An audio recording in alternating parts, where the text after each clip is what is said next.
My name is Najoud Moranci, and I'm the Mission Planning and Analysis Lead for Orion. So Orion fits into the overall exploration architecture by being the vehicle that really gets the crew safely to and from Earth and can provide for them for 21 days worth for up to 4 crew of supplies and breathable air and things like that.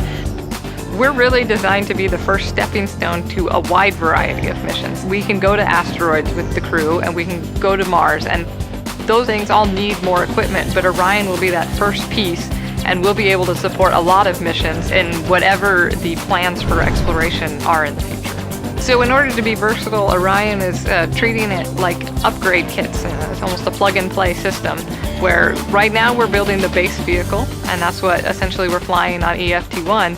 And then for follow-on missions, we can keep adding to it. We can add the docking system, we can add a water kit to extend a mission, we can add thermal protection. We could change the heat shield to make it thicker, which would handle a higher speed entry. And really what you need when you go beyond is to add a habitat module to Orion to give the crew enough space. So all of these things we can modify over time and build up and take away as needed as technology improves as well. So what I like best about working on Orion is we're building the exploration vehicle. So I mean, I grew up watching the shuttle, and I worked on the space station, and all of those are in low Earth orbit, but for me it's we're really going to go beyond. No one's been higher than a few hundred kilometers from Earth in my lifetime, so I'm very proud to be a part of sending people beyond low Earth orbit again.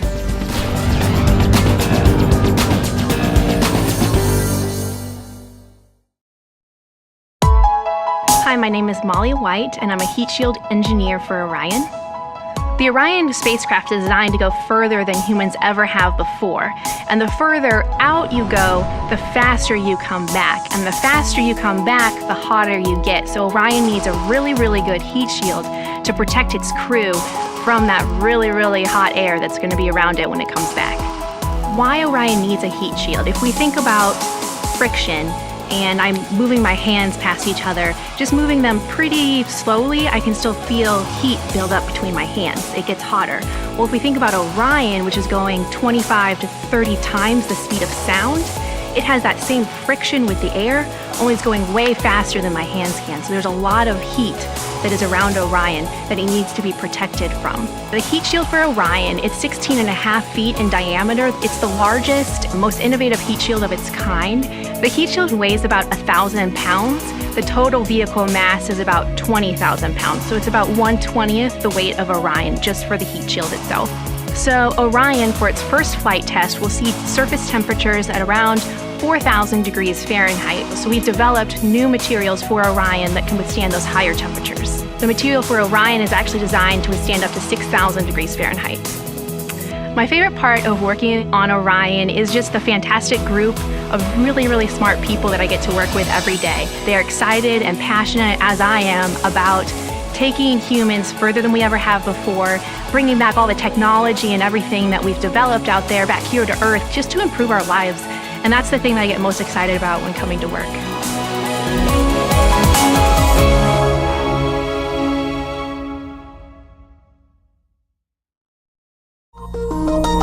Yes, my name is Lee Morin, MD, PhD, and I'm an astronaut mission specialist.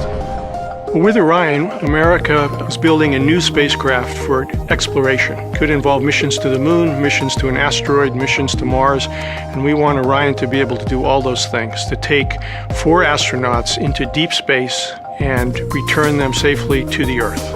And the goal was to build a cockpit user interface, a dashboard, so to speak, that would allow the crew to control that spacecraft for that period of time for these deep space missions, and to have the flexibility so that even if they were away from the planet for months or even years, that they would have the information they needed to fly that vehicle and return safely to the Earth. And the concept was to go with a glass cockpit, and what that means is that the instruments are all images on a computer screen. They are all on the glass. So rather than flipping a physical switch, the crew brings up a computer screen and flips a virtual switch, a little icon of a switch or icon of a valve. And With the exception of 7 panels right around the computer screens, which have about 60 switches, that is all of the cockpit of Orion happens on the glass. One big benefit is a weight savings because you don't have to have a physical switch.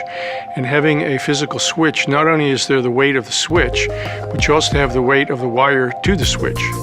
And you have to have the weight of circuitry that takes that wire and feeds it into the vehicle computers. By putting that on the computer screen, you save that weight and you save the complexity of those wires. That gives us a lot of flexibility. And as we work with the cockpit, if we find certain ways that we could do it better, it's perhaps easier to update the software than it is to rewire the vehicle. It's been very exciting to see the Orion and the cockpit come together and to see the computer software that I've helped write and my colleagues have been writing come together. And think that these are the screens that the first crew that goes to an asteroid will be looking at to help them control the vehicle. These are the screens that the first humans who go to Mars will be looking at as that mission unfolds in the decades ahead. The Orion is going to be the linchpin of humanity's exploration beyond low Earth orbit into deep space. I get a chill thinking about the role that I've had and the privilege I've had to be able to participate in that.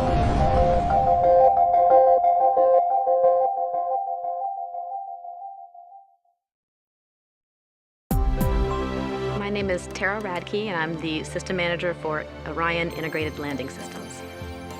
So, even though Orion has performed the majority of its mission of taking humans to space and then returning back home, we still have to do the last really important part, slowing down so that they can safely land and be recovered onto the ship and back home. Orion's coming back from deep space and re-enters the atmosphere, going really fast. The guidance navigation control system does some maneuvering to help slow down the vehicle, and at that point, start looking for the right conditions to deploy the parachutes. The first parachutes that come out are the 4-bay cover parachutes. They're mortar deployed, so they're fired basically with cannons out the back of the vehicle at 125 feet per second. After those are inflated, pyrotechnic piston thrusters push the cover off and jettison it away, and that exposes all the other parachutes that are on the top of the vehicle so they can perform their job. The next parachutes in the sequence are the drogue parachutes. The drogue parachutes, again, are also mortar fired out into the clean air so that they can properly deploy, and they actually open in stages, so they slowly open up so that they don't have a hard force on the vehicle or on the parachutes themselves and damage them. At that point, we actually cut the drogue parachutes so that those parachutes are able to leave, and the next parachutes, the pilot parachutes, are able to deploy at that point. The pilot parachutes are small chutes. They're actually 11 feet in diameter and are actually used to pull the main parachutes out of the bay. The main parachutes are the large ones. Those are 300 pounds, and when they are fully inflated, 116 feet in diameter. The main parachutes do the majority of the job of slowing down the vehicle. All 3 main parachutes deploy. They also open in stages to protect the structure and the parachutes and the crew on board. And at that point, slow the vehicle down to about 25 feet per second when it lands in the water. Working in the descent and landing phase is really challenging. You're coming from extreme environments that you've had to go along on the ride the entire way. As we work with the parachutes, as we work with the GNC team and how all these pieces fit together, it feels like a very important job to make sure that we're taking care of the crew, that we're bringing them back safely, and that we land and keep the vehicle safe around them and are able to recover them safely.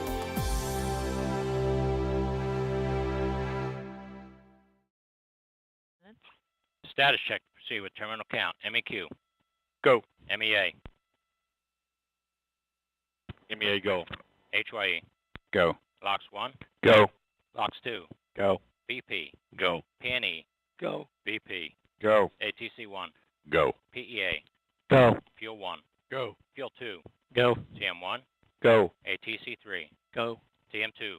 Go. FMA. Go. BE. Go. EEA. Go. GE.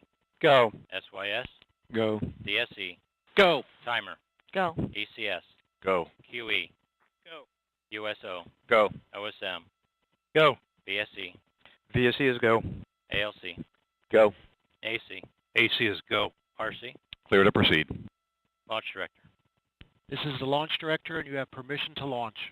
Proceeding with the count. T-minus 1 minute. Engine start box go. Rock, report range status. Range green. 50 seconds. 45. Everything is go. GE main power off. Main power off. 40. Upper stage LH2 secure at flight level. 35. 30. Status check. Go Delta. Go Orion. Green board. 25. Flight lock in. 20. T-minus 20 seconds. 15. Rofi ignition. 10. The igniters have been lit. 9. 8. 7. 6. 5, 4, 3, 2, 1. And liftoff at dawn. The dawn of Orion and a new era of American space exploration.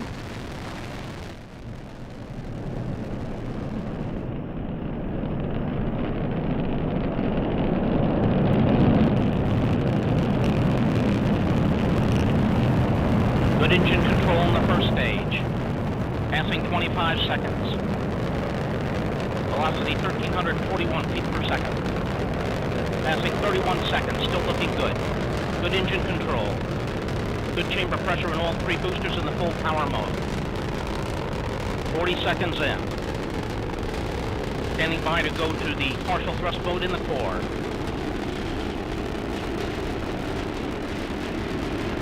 And we have partial thrust command in the core. Core chamber pressure beginning to drop as expected as we're coming up on the 1 minute mark. Mark, 1 minute into the flight. Still looking good. Good chamber pressure in the core booster in the partial thrust mode. Good chamber pressure in port and starboard in full power mode.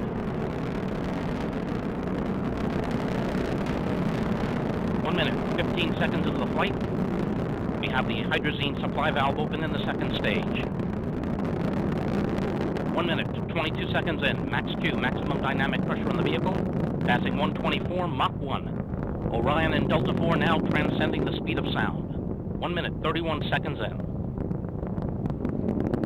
Good engine control in the first stage. Coming up 1 minute, 40 seconds. Velocity now 1,341 feet per second. 1 minute, 50 seconds in.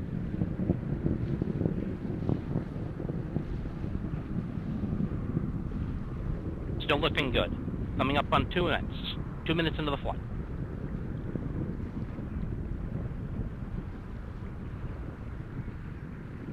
Good engine control in the first stage. Port and starboard boosters still at good chamber pressures in the full power mode and good core chamber pressure in the partial thrust mode at 2 minutes, 22 seconds in.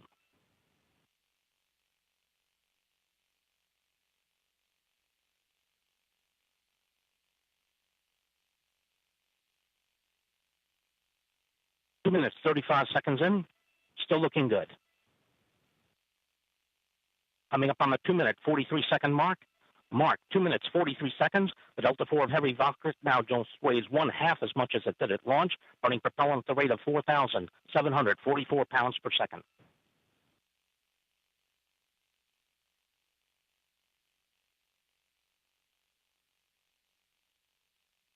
Three minutes, 1 second into the flight.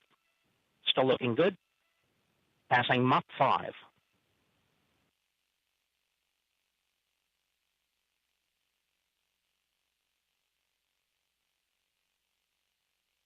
Three minutes, 16 seconds in. Good engine control. Less than 1/2 minute remains on 3 booster flight. 3 minutes, 30 seconds in. We're standing by for the command to go to the partial thrust mode in the port and starboard booster. That command should occur about 10 seconds from now.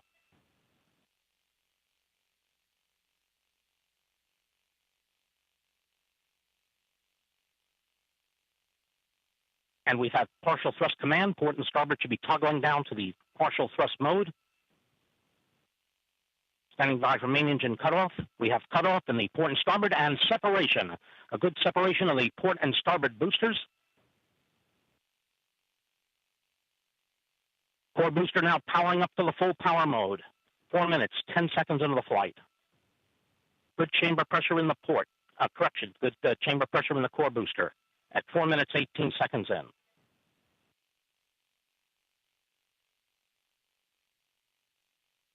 Four minutes, 25 seconds in, still looking good. Good engine control in the core. About 1 minute remaining on first stage flight.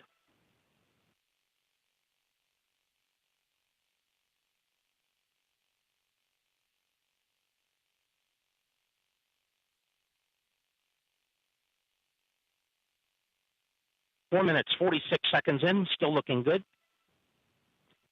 Chamber pressure holding very well in a core booster as we're approaching the 5 minute mark. 5 minutes into the flight. Standing by to go to the partial thrust command. That partial thrust command about 15 seconds from now.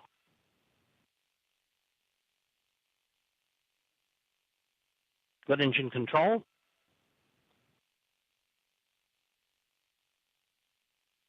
Five minutes, 20 seconds in. And we have partial thrust command in the core. Core chamber pressure beginning to go down. As expected, standing by for MECO. We have MECO. The main engine has cut off. Standing by for stage separation. Each have stage separation. Heads is deploying. The nozzle has been extending. Standing by for igniter spark. And we have igniter spark, and we have ignition. Ignition on the second stage. Second stage chamber pressures beginning to rise. This is Mission Control Houston. We're taking over commentary at this point as we come up on the first two critical Orion program milestones, the service module fairing panel jettison and the launch abort system jettison, standing by for those first two critical events.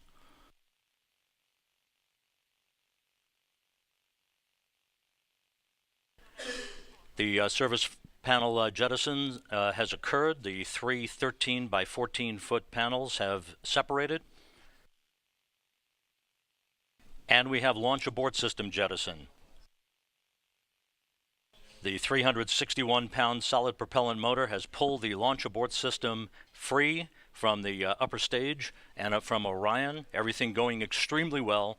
The first two critical milestones have been accomplished, and we are now processing telemetry from the Orion spacecraft through the tracking and data relay satellite system. Coming up on the 7-minute mark into the mission,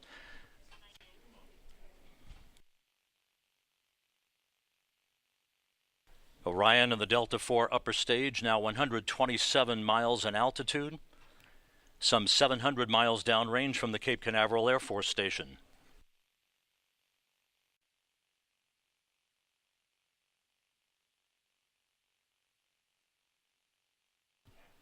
That view of Orion from the Icana.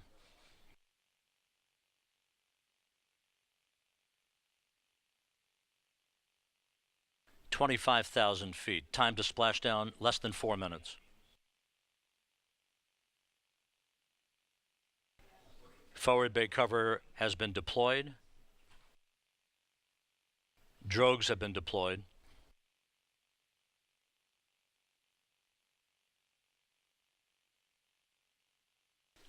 Great video from the Icana.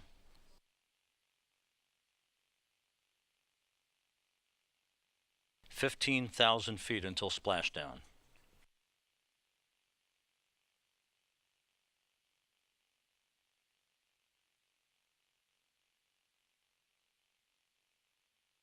Coming up on main chute deploy.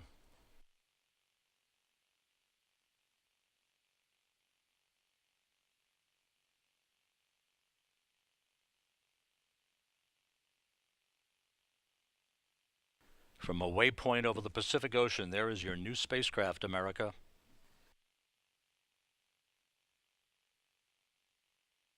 Drogues away. Main chute deploy. On mains, everything looking good. Good reefing reported.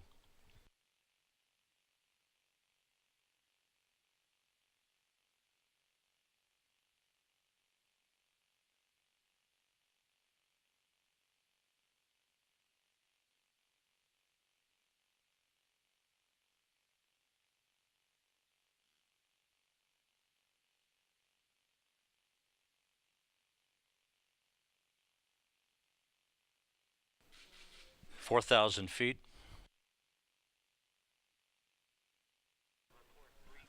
Three good main chutes reported from the USS Anchorage. That's confirmed here in Mission Control. From a high-speed rate of 20,000 miles an hour to a gentle return back to Earth more than 4 hours and 20 minutes after it took off on a Delta IV heavy rocket from the Cape Canaveral Air Force Station.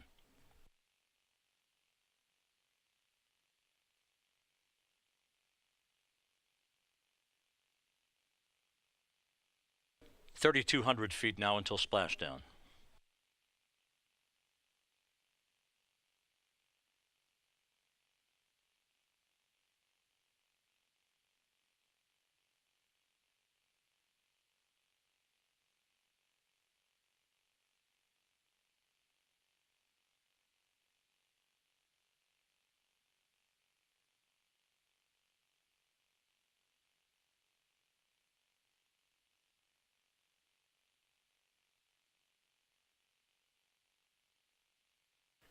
(2,200 feet now).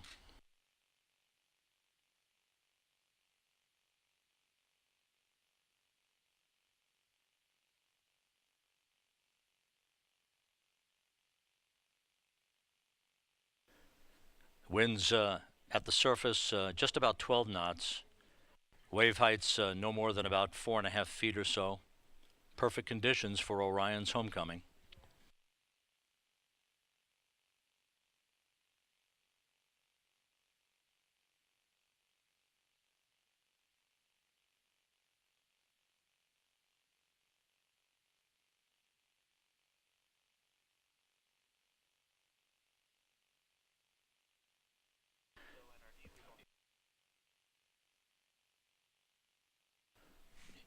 This view from Orion itself of the chutes, helping it to descend gently towards its splashdown in the Pacific.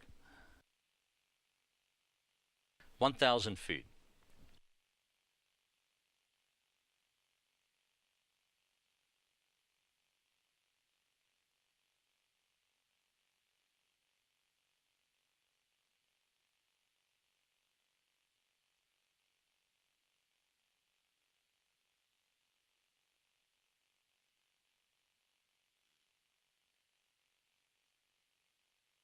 Just a few hundred feet until splashdown.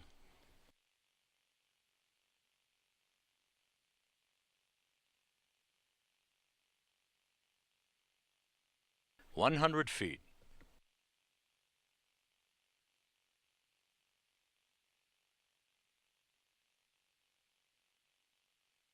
We have splashdown. Splashdown confirmed at 10:29 a.m. Central Time.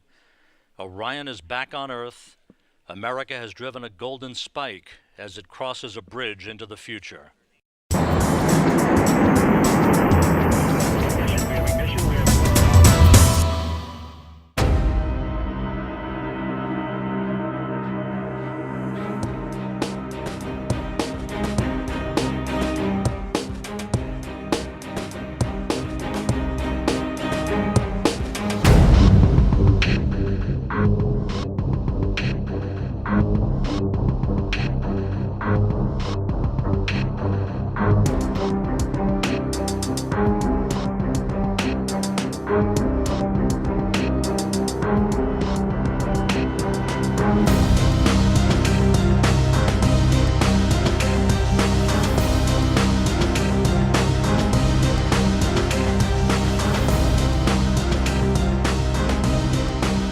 Beautiful morning for a launch in Florida.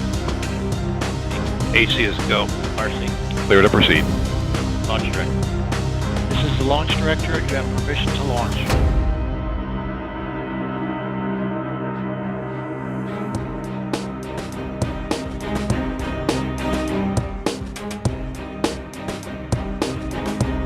Five, 4, 3, 2, 1. And liftoff at dawn, the dawn of Orion and a new era of American space exploration.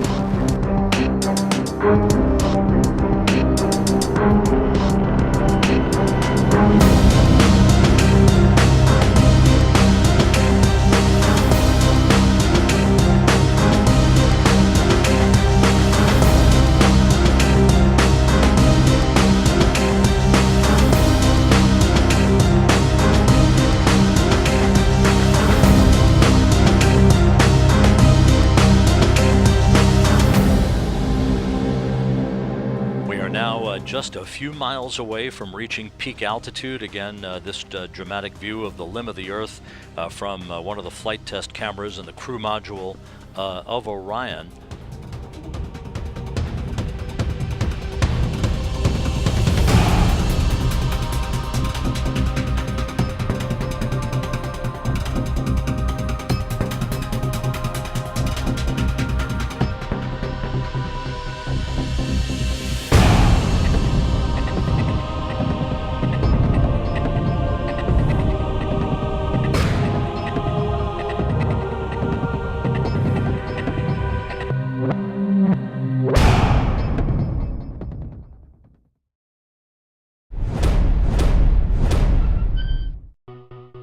Space, the final frontier.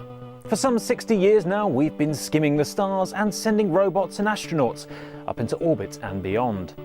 But we've always used rockets, and they are rubbish.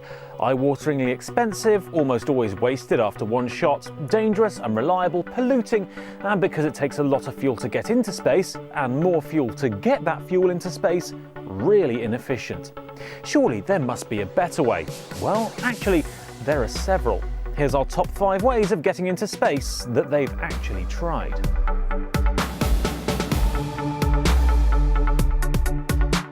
Skylon is far more than just a CGI dream. It's actually pretty close to flying.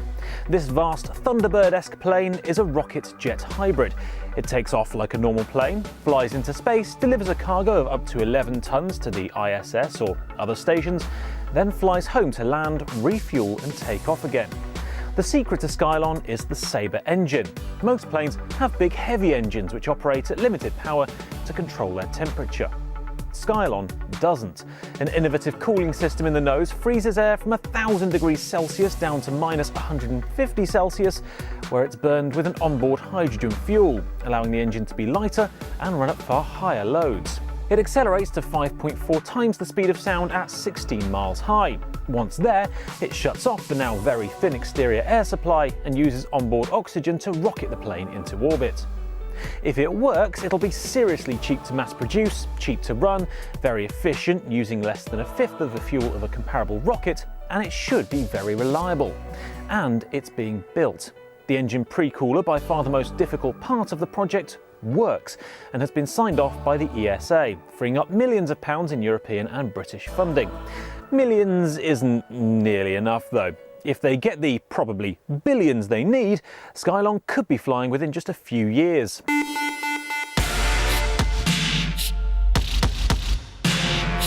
To get into space, you need thrust. But what if you had a way of beaming thrust from the ground rather than creating it from fuel carried on board?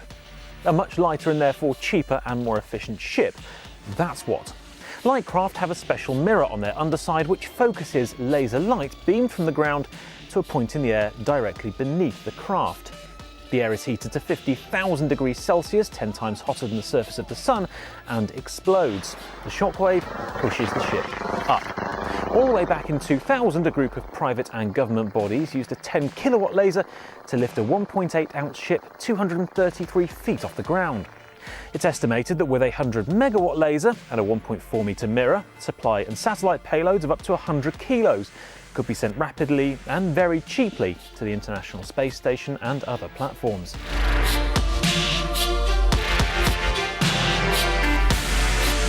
Most of the problem with getting things into space is that it takes loads of fuel, partly because a rocket needs to be going really fast to escape the Earth's gravitational pull, and partly because fuel is heavy and needs even more fuel to lift it up.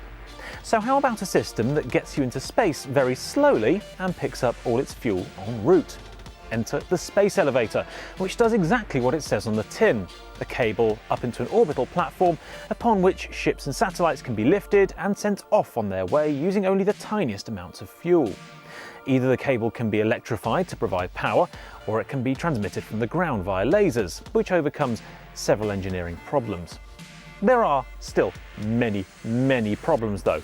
To work, the cable would have to stay in the same position over Earth. That means that the platform end has to be in geostationary orbit, some 36,000 kilometers from the surface.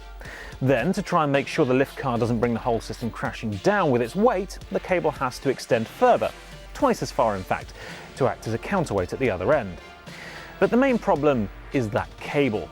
At least 36,000 kilometers of it, which has to be strong enough to take its own weight and the force of the counterweight, car and cargo, and flexible enough to withstand weather conditions en route. That's no mean feat. In fact, until recently, there were no materials which fitted the bill.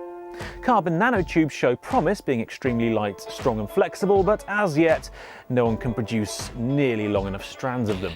The system does have its champions though. Japan holds regular space elevator competitions and has pledged to be a leader in any future scheme.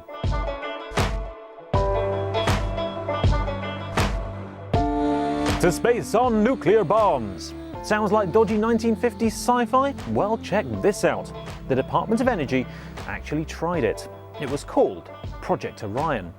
The idea was simple. A ship dropped a bomb behind it, the bomb exploded, and the ship rode the shockwave, potentially reaching speeds that would put Saturn and possibly even Neptune, Pluto and beyond within reach of astronauts. The theory was sound, as you can see from these early tests, which used conventional explosives. The real thing would have been vast, several times the size of a Saturn V rocket for a long trip, and weighing up to 10,000 tons. 800 bombs weighing anything from hundreds to thousands of tons themselves would heft the craft into orbit, but that created a problem. A lot of bombs equals a lot of risk. If you want to avoid killing a lot of people, you have to make sure it's safe and a long way from humanity. Having said that, each launch would be, relatively, not much more polluting than a single early nuclear bomb test. The most incredible thing though is that it could actually have been built. Keen for more funding from the military, the team behind Orion designed a missile-armed, bomb-powered battleship and presented it to the Air Force, who eventually bought into the idea. Fairly quickly though, the US government decided that there was no military purpose for the Orion battleship whatsoever, that they actually had no need for any spacecraft so large and powerful, and that it would put an unnecessary strain on relations with Russia. Which isn't exactly surprising. The project was pretty much dead in the water when nuclear space propulsion was eventually banned by the Partial Test Ban Treaty of 1963.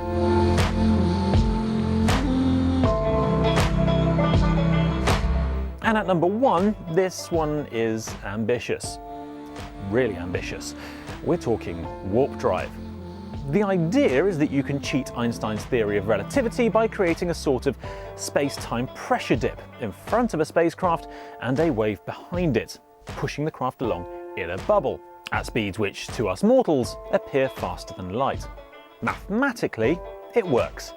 Mathematically, it's also pretty efficient. Initially, the amount of energy required to form a bubble that could transport a ship across the Milky Way would have been greater than all the energy in the observable universe, which was a problem. But later calculations and streamlining got that down to a ship roughly the size of Voyager 1. Interesting, but purely theoretical, right?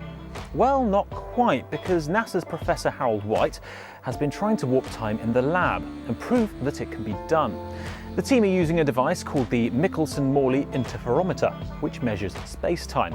If one of the legs of the sensor appear even very slightly longer than the other, that's proof that the system works and that the drive is possible.